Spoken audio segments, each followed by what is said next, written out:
जिस तरीके से प्रशांत किशोर जी 2 सालों के अपने परिश्रम से, प्रयास से लोगों का दिल जीत चुके हैं, आने वाले समय में जिस तरीके से जनसुराज की गति बढ़ रही है, बिहार एक नए मुकाम पर पहुंचेगा। बिहार की राजनीति 360 डिग्री घूमने वाली है। जिन लोगों का गढ़ कहा जा रहा था, जो उपचुनाव में जो लोग अपने अपने पार्टियों के द्वारा शासन कर रहे थे लंबे समय से, उन लोगों को इस बार समझ नहीं आ रहा था कि उनको इस बार चुनाव में क्या करना है। उनकी सारी रणनीतियां फेल हो गई, क्योंकि जनसुराज जिस तरीके से चुनाव लड़ा है, उन लोगों के भी पसीने छूट चुके हैं। जीते हुए सांसद 3-3 महीना अपने ही घर में उनको कैंपेनिंग करनी पड़ी है, उनको घर घर उतरकर जाना पड़ा है। ये इसलिए हो पाया है क्योंकि जनसुराज लोगों के बात को करना शुरू किया है। जनसुराज ने लोगों के हितों के मुद्दों की बात को करना शुरू किया है, जो इससे पहले बिहार में होता ही नहीं था। नमस्कार। बिहार में 4 सीटों पर जो उपचुनाव चल रहा था, आखिरकार 13 तारीख को मतदान की प्रक्रिया समाप्त हो गई और सबको अब 23 तारीख का इंतज़ार है, जब चुनाव के नतीजे आएंगे। जितने भी बिहार के अंदर पत्रकार हैं, चुनावी विशेषज्ञ हैं, राजनीतिक जानकार हैं, सब ने अपने अपने तरीक़ों से चुनाव के दौरान भी और चुनाव के बाद भी खूब विश्लेषण किया।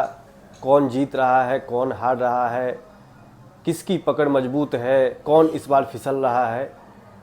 लेकिन सबके आकलन, सबके विश्लेषण में एक बात जो कॉमन दिखी, हर विश्लेषण में जो एक बात, हर वीडियो में, हर जानकार के अपने एनालिसिस में जो एक चीज़ दिखी, वह दिखी जनसुराज और प्रशांत किशोर। पूरे चुनाव के दौरान अगर किसी पार्टी का, किसी नेता का कैंपेन सबसे चर्चा का विषय रहा, तो वो जनसुराज और प्रशांत किशोर जी का रहा। सबसे ज़्यादा किसी के कैंडिडेट के ऊपर अगर चर्चा हुई, तो प्रशांत किशोर जी के ऊपर हुई। सबसे ज़्यादा अगर किसी के जीत का और हार का चर्चा हुआ, तो वो प्रशांत किशोर जी और जनसुराज को लेकर हुआ।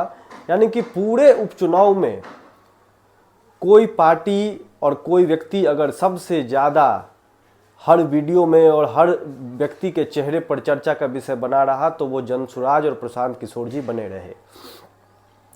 बहुत लोगों ने तो इतना तक कहा कि जितनी भी कैंपेनिंग अभी तक हुई है और बिहार जिस तरीके की राजनीति को समझता है, जिस तरीके की बिहार के नेता जिस तरीके से चुनाव लड़ते हैं, इस बार का चुनाव कई मायनों में अलग रहा, क्योंकि यहाँ पर जनसुराज और प्रशांत किशोर जी ने इतना दम लगाया हुआ था, इतना ज़बरदस्त कैंपेन हुआ प्रशांत किशोर जी और जनसुराज के द्वारा, कि बहुत सारे जो 20-20 साल से 30-30 साल से जो लोग राजनीति कर रहे हैं, राजनीति में अपने आप को कद्दावर कह रहे हैं, वो लोग भी इस बार आश्चर्यचकित रह गए, हतप्रभ रह गए। 3 महीना से हम लोग भी रामगढ़ में थे, रामगढ़ का उपचुनाव को देख रहे थे, कर रहे थे उसमें काम। और हम लोग का भी जो अपना अनुभव रहा कि हम लोगों ने भी ऐसा चुनाव नहीं देखा था। जब तक हम लोग रामगढ़ नहीं पहुंचे थे, तब तक ये सुनने को मिल रहा था कि ये किला है, ये गढ़ है, यहाँ पर 20 साल 30 साल से एक ही परिवार, एक ही पार्टी का राज चलता है, लोग उन्हीं के प्रति वफादार हैं, उन्हीं का ये किला है, इसको कोई ध्वस्त नहीं कर सकता है।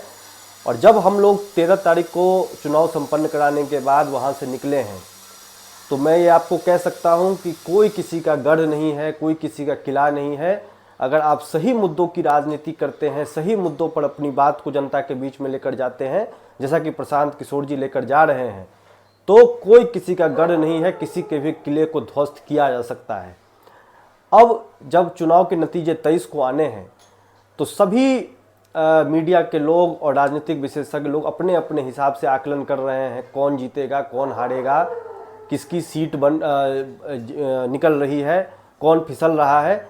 लेकिन सबसे महत्वपूर्ण बात क्या है, जीत कौन रहा है, ये तो 23 को आपको पता चलेगा। लेकिन 3-4 चीज़ ऐसी हैं जो कि चुनाव के वक्त ही बहुत ही स्पष्ट हो चुकी है। सबसे पहली चीज़ कि जिन लोगों को ये मानना था कि ये किसी का गढ़ है, किसी का ये यहाँ पर राज चलता है, किसी के परिवार का ही यहाँ पर शासन चलता है, चारों विधानसभा में वो लोग जिनका ये गढ़ माना जा रहा था, वो कहीं ना कहीं बहुत ही नीचे आ चुके हैं, वो तीसरे चौथे नंबर पर आ चुके हैं। दूसरी चीज़ जो सबसे महत्वपूर्ण है कि जनसुराज और प्रशांत किशोर जी ने जिस मजबूती से इस चुनाव को लड़ा है और जितना उनका प्रेजेंस इस चुनाव में, पहली चुनाव जनसुराज पार्टी लड़ रही थी, जितना प्रेजेंस उनका जितनी मजबूती से दिखा है, ये तय हो चुका है कि आने वाला कोई भी चुनाव हो, जनसुराज की उपस्थिति और मौजूदगी बहुत ही दमदार तरीके से आपको नजर आने वाली है। कहीं पर भी जनसुराज कोई भी चुनाव को खाली नहीं जाने देने वाला है। दूसरी चीज़ ये स्पष्ट हो चुकी है, अगर हम पहला चुनाव इतनी मजबूती से लड़ सकते हैं तो आप मान कर चलिए कि दिन प्रतिदिन जनसुराज और भी ज़्यादा मजबूत होती चली जाएगी और इसका चुनाव लड़ने का जो अंदाज है, जो चुनाव लड़ने के तरीके हैं, वो दिन प्रतिदिन विरोधियों को बेदम करते रहेगा। तीसरी चीज़ जो नज़र आई है कि जनसुराज के प्रति और प्रशांत किशोर जी के विचारों के प्रति, उनके मुद्दों के प्रति जनता के भीतर किसी तरह का कोई विरोध नहीं है। और ऐसा इसलिए हम लोग कह रहे हैं कि हम लोग चारों विधानसभा सीटों पर 3-3 महीने वहाँ पर कैंप लगाकर लोग रहे हैं, सैकड़ों हजारों की संख्या में लोगों ने कैंपेनिंग की है। कहीं पर जनता के द्वारा कोई विरोध का सामना हम लोगों को नहीं करना पड़ा।